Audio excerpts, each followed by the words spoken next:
Kita sudah selesaikan secara kekeluargaan. Jadi saat ini sudah selesai permasalahan. Viral, kasus anak laporkan ibu kandung karena dimarahi pacaran berakhir damai, sempat kabur dari rumah.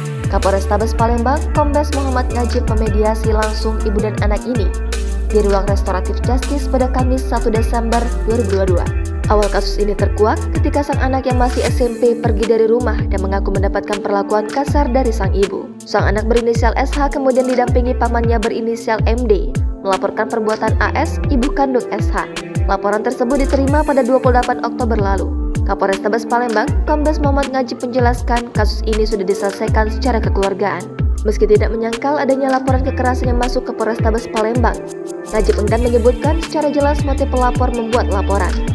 Kasus anak melaporkan ibu ini viral di media sosial. Dalam video yang dibagikan itu, sang anak disebut-sebut tak terima setelah dimarahi ibu kandungnya terkait gaya pacaran kebablasan. Video tersebut lalu diposting ulang oleh berbagai akun sosmed termasuk Instagram. Melansir dari akun Instagram @igtainment pada Rabu 30 November kemarin, ibu ini menceritakan kronologi awal sang anak ketahuan berpacaran. Sang ibu mengaku sempat memarahi serta memberikan pelajaran kepada anak perempuannya yang dianggap telah berpacaran kelewat batas.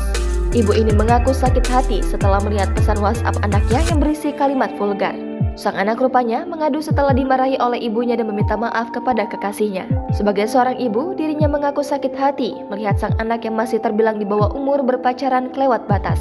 Sedihnya, ibu ini mengaku menghidupkan anak-anaknya seorang diri sebagai single mom setelah ditinggalkan sang suami tanpa memberi nafkah. Lantaran tak terima dilarang berpacaran oleh sang ibu, hingga sang anak berujung melaporkan ibunya sendiri ke polisi. Ia melaporkan ibu kandungnya sendiri atas dugaan kekerasan. Pada unggahan tersebut, ibu ini memperlihatkan bukti surat pelaporan sang anak.